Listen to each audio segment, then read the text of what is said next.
Hello everyone and a happy new year, which is also what I want to talk about in today's video. So I kind of want to go over my goals for 2024 and how I set them to hopefully have a happy and fulfilled year full of, I don't know, let's see when we get to the goals. But first, I kind of wanted to say 2 sentences about how I started my year.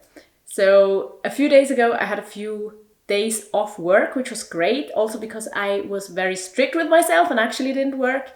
And then I kind of almost didn't realize the new year started because I was working in my social work job over the New Year's Eve and New Year stay. And then I went swimming on January 1st, which was actually great and something I wanted to do for a long time. And I actually think I even said it in my last New Year's plans goals video. So I went swimming with a friend and it was a beautiful experience. It was super cold, but great and refreshing. And it taught me that I can actually go swimming during the winter. But now let's start with my goals.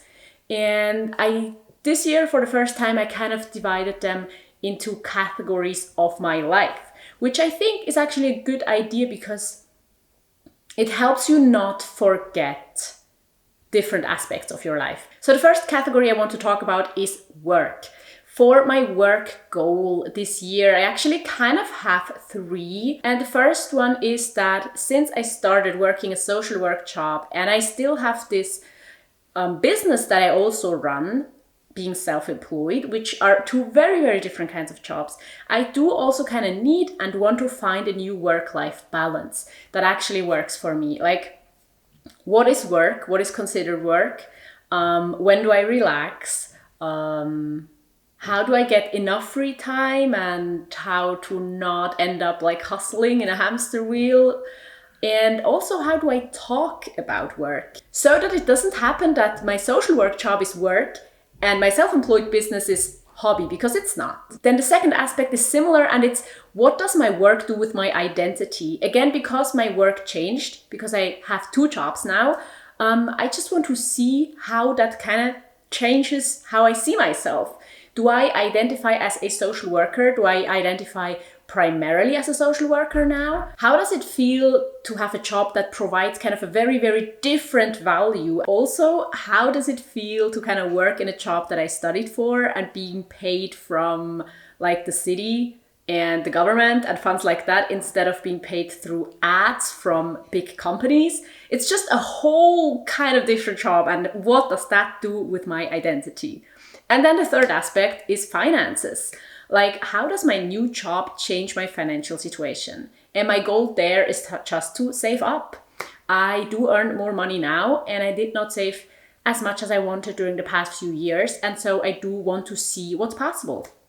I do want to find a possibility to save more each month for whatever comes in the future, but I also kind of want to learn how to spend a bit more for myself. Now, being a minimalist, that doesn't mean buying luxury goods. Absolutely not. It more so means maybe spending more money on food, spending more money on just doing stuff, and also traveling, and maybe spending a bit more money on comfort and being able to choose better when I decide to buy a physical good.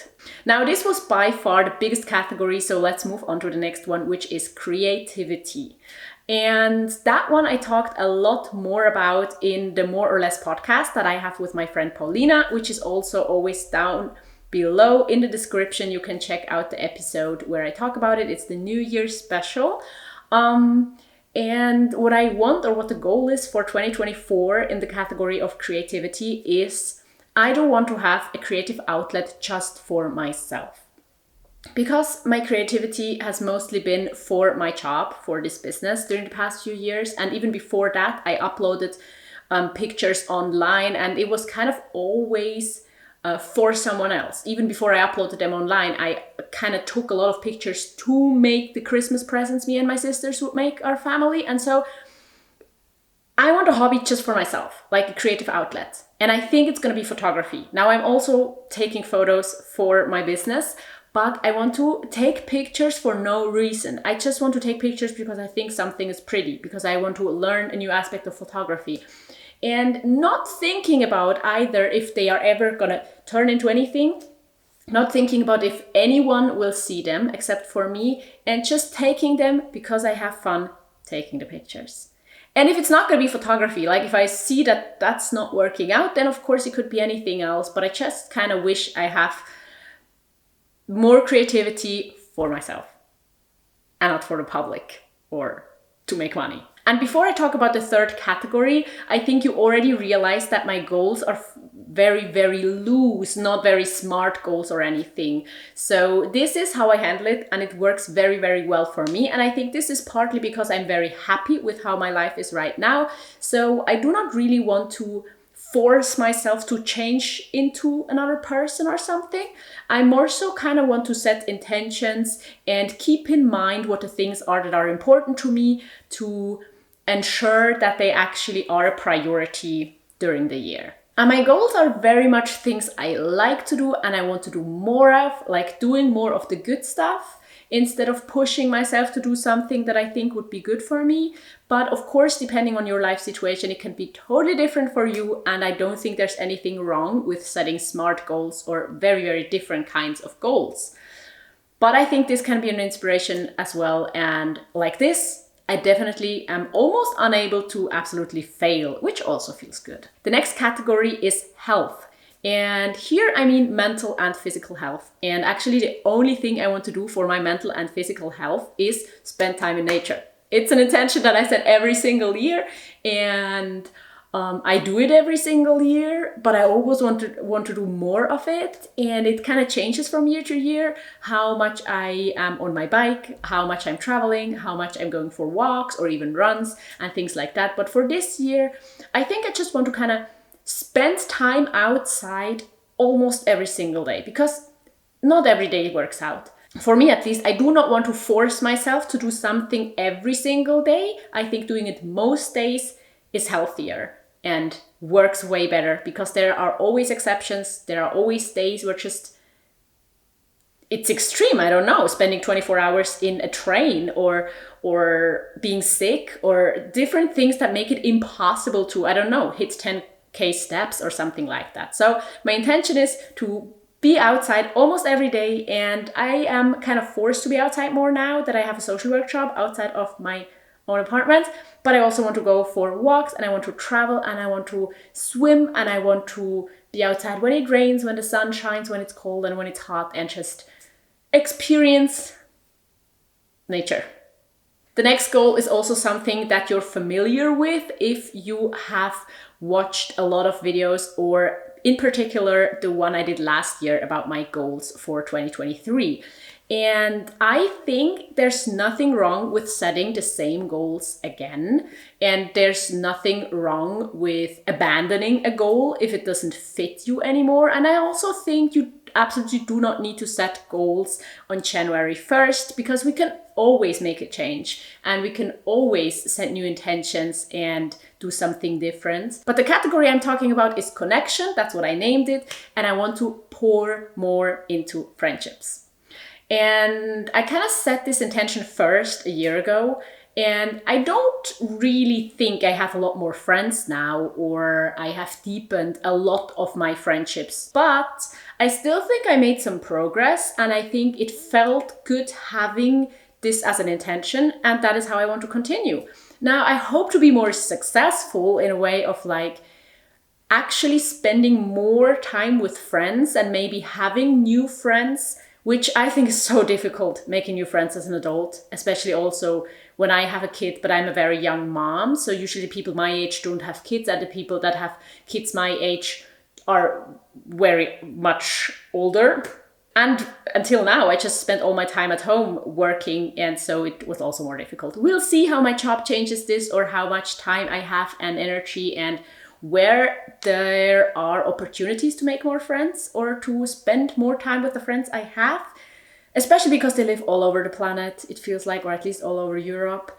But that's my next intention, and we'll see how it goes. And I think it's okay to also have these bittersweet things of like, I wish there was more connection to like different people in my life, because my connection to my partner and my son, I mean, I spend all my time with them and it's great and it's a lot. But I think diversifying the connections we have is also a great idea. And then I think there's one very important category, and that's, I called it free time, but I think it's just kind of play, doing stuff absolutely only you want or choose to do. And I think I have a lot of free time on one hand, because I am just working part-time as a social worker and part-time as a content creator, and I kind of have a lot of freedom in my schedule. And on the other hand, I spend all my time with my family and I rarely have like a minute to myself. And I think no matter how much time we actually have, it's of course very important how we spend that time. I kind of want to have a good time, which means being relaxed, being happy, not being stressed. I don't know. And the intention I did set this year, because in general I'm very happy, is read more. I've always liked to read, but during the last like decade, I didn't really read that much. Now I have kind of a tower of books on my desk that I want to read. So I have stuff to read. I have time to read. And there's nothing wrong with doing other things like knitting or watching a show or being on social media in my free time. But I think it makes me more happy if I would spend more time reading, less time scrolling. But I absolutely want to allow myself to watch good shows. But in the past few months, I often kind of had the situation of like, ugh, what do I want to watch? Ugh, the show I'm watching is kind of boring. And that's not how I want to spend my free time. And maybe I still forgot a very important category. I don't know. Let me know if there's a category that is very important to you that I did not mention. But with these intentions or kind of priorities I set, things I want to change or focus on in 2024, I do hope to have a great year of slow living, being intentional, spending a lot of time being happy and feeling fulfilled, not having a lot of stress. And I think that's kind of the feeling I'm going after. Please let me know what you are hoping for this year, what's going on in your life, and what the changes are that are happening or that you wish were happening, will be happening. And I will link you a video here that you can check out now if you have time and if you want to watch another video of mine. And I do want to say that I'm very, very grateful that you're here. Thank you to all of you who are supporting me on Patreon. And also thank you if you just watched until now, because that really helps me out a lot as well. So thank you, and I'll see you there or in my next video. And have a great 2024. Goodbye.